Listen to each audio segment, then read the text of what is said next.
So I'm back. So September's almost over. Tomorrow's the 29th, or no, today's the 29th. Tomorrow's the last day of September, and it's been an interesting month. I was going along steadily at the beginning of the month. I expected to lose about the same amount, which is somewhere between 10 and 15 pounds. And then after the first week or so, I stopped. Just stopped. I kind of went up and down a few ounces, but otherwise did not budge. So I kept recording everything. I just kept doing the same thing eating-wise that I've been doing. I have a plan. I'm sticking to it. I'm recording everything on MyFitnessPal, watching my macros, doing all that stuff, keeping my sugar below 27 and my carbs below 100. But still, nothing. It was just nothing. Just nothing. And that is challenging emotionally and psychologically, and then you got to deal with that. Have to deal with the feelings and the fears and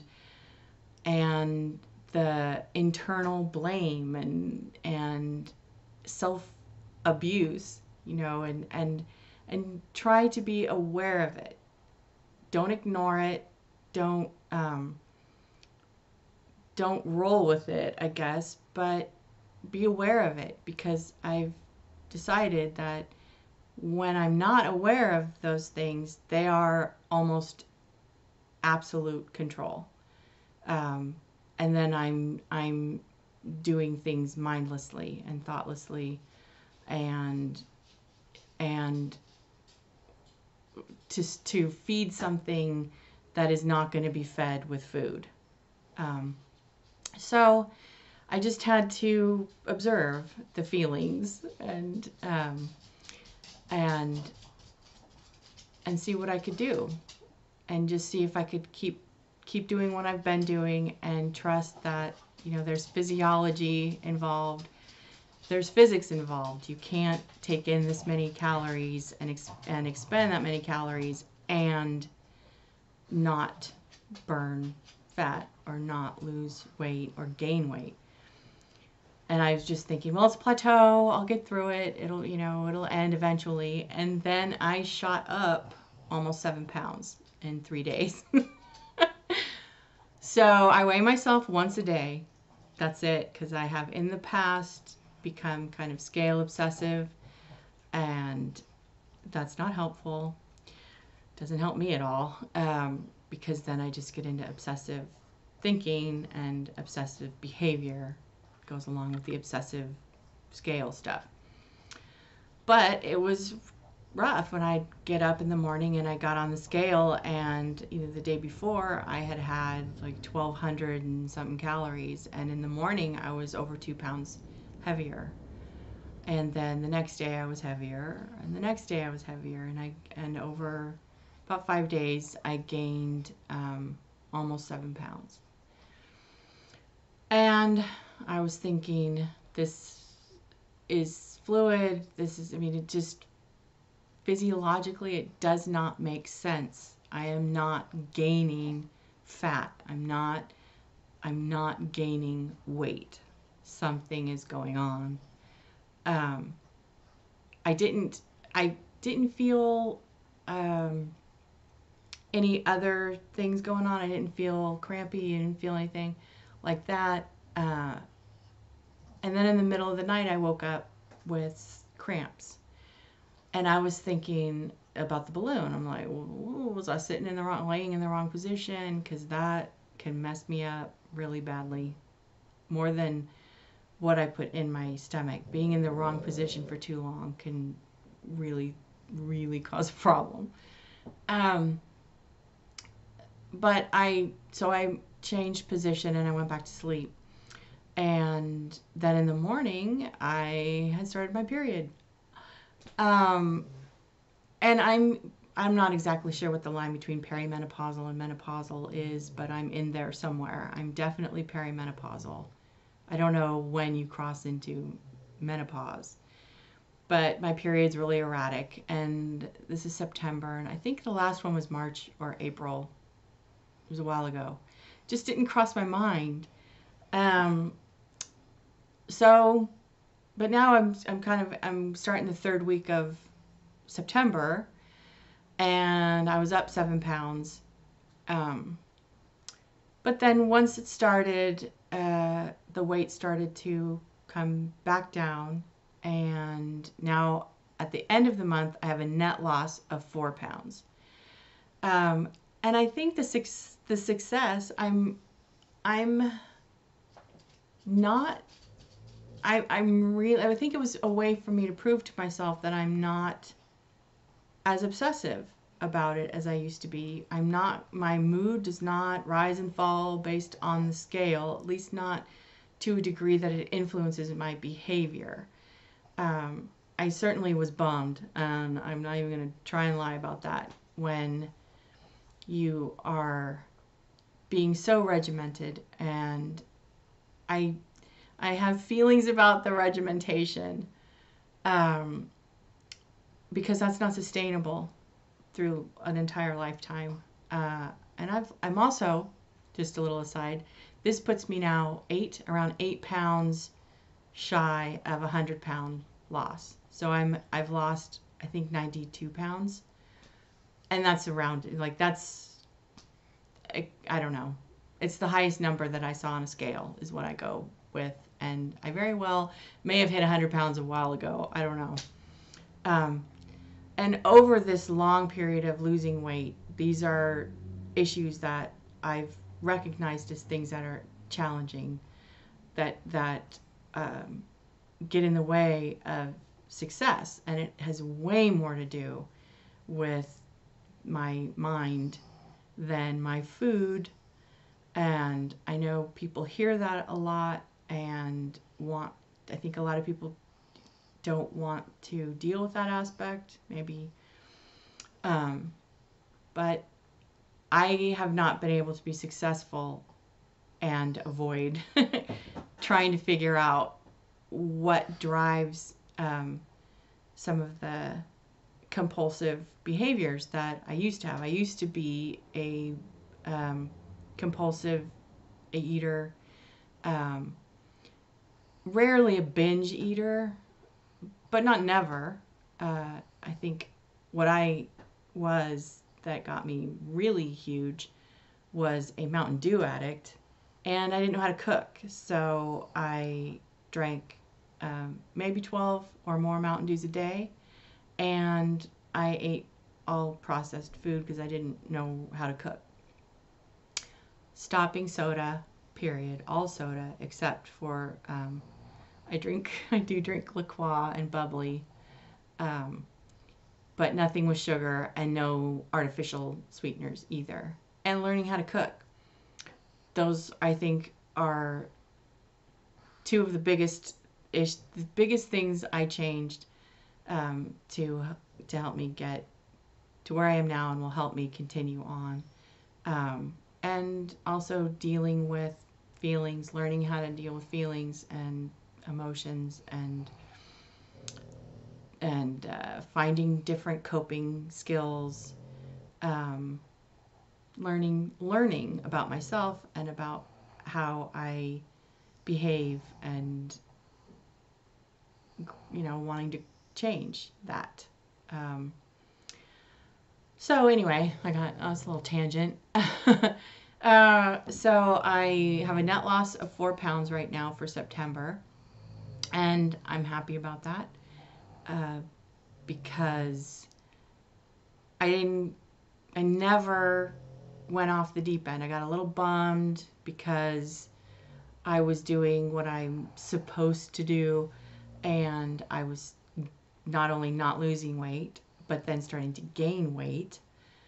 And I was able to reason myself through the feelings, and just not let myself run away with it, or or be brought down by it, because ultimately this is not a quick process. It's not a fast process, and it's a learning process for me. I think that's also something that's helped me be keep going. That's helped me to keep going when things stop moving, which is how I ended up at the balloon, because things stopped moving for like 2 years. I lost and then stopped and then gained the same 20 pounds for about 2 years. But I learned a lot about myself and my habits and coping skills, and where I need to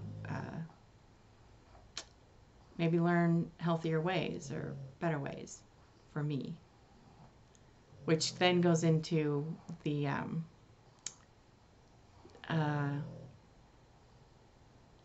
dilemma between focusing so strongly on weight loss. I don't know if you can hear my mom's dog snoring. I'm babysitting, and they're pugs, and they snore. Anyway, I don't know if you can hear them or not, but that's what that noise is. And that's something I do want to get into, because I do have, I don't hate my body. I don't hate my fat body. I don't hate myself for being fat. I think there were times when I would have said that I do hate my body, and that I deserved hate and shame and all this stuff because I was this, fat, disgusting, whatever. All of the bad words that get thrown at you, and you throw it yourself, or I threw it myself. But I haven't felt that way in a very long time. It doesn't mean I don't want to lose weight. I'm a very active person, and it's easier to be active when I'm not carrying 100 extra pounds. And I think it's easy to lose sight of the fact that you are actually carrying this weight. And I became more and more aware of the feeling of having to lug myself around. And I want to be rid of that. I also don't want to hold on to that feeling of needing this buffer between myself and the world, which it did feel like that for me. And maybe it doesn't feel like that for you. But these are the reasons I want to lose weight. I want to have coping skills that don't feel like giving control over to something else. Right, and I want to have a good, healthy relationship with food, because from not knowing how to cook, I've become kind of a foodie. I like food. I like to shop. I like to cook. I like learning about food and making healthy food. I like to eat. And I don't want to build my physical being out of garbage. And I think most processed food, or even all processed food, is garbage. It's not meant to eat. It's garbage. So I want to have my relationship with food.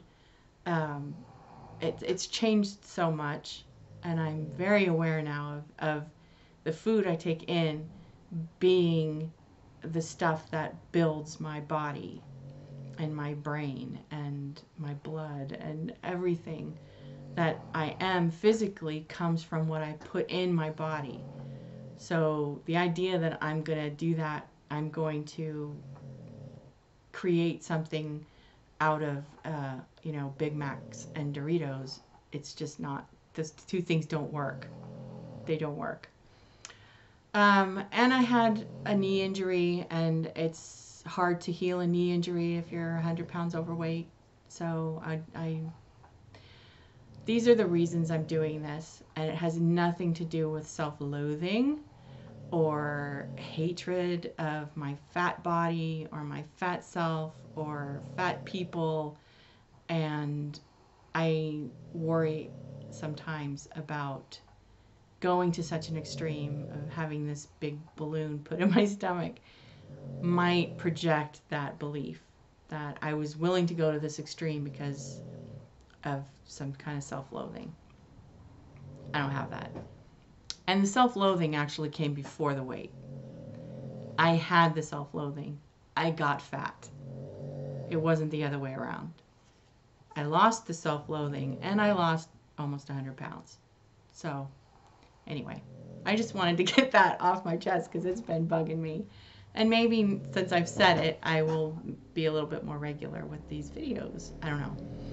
So the balloon's doing its thing. It's doing its job. The learning curve is steep and individual. I'm on a couple of websites. Dogs are going to bark. I've learned a lot from people. I get great advice there. I like reading other people's stories and watching other people's videos because I do learn a lot. But one thing I've learned in particular is that everyone's experience with this balloon is different. The variety of experience is incredible.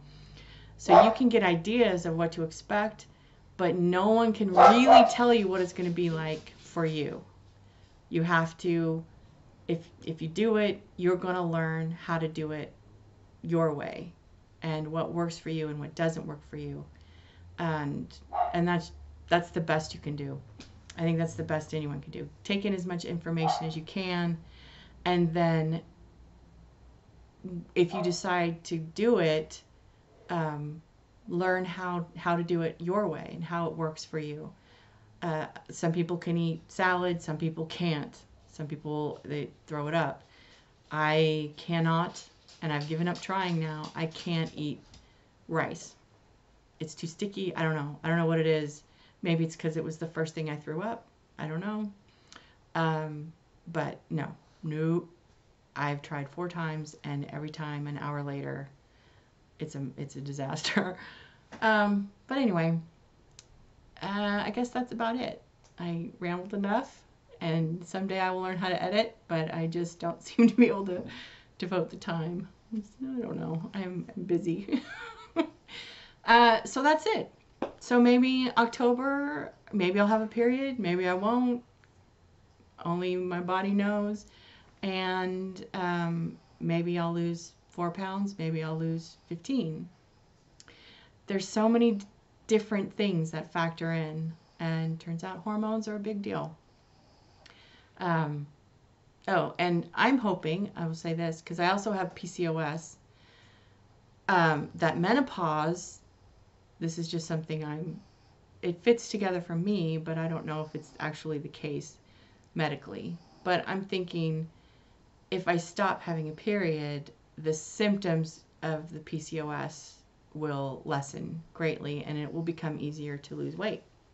Makes sense to me. Don't know if it's true.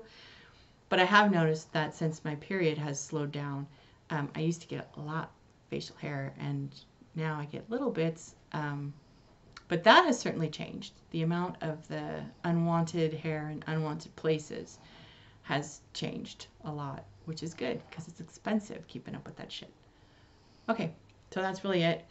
I will, if anything big happens, I'll be back sooner rather than later.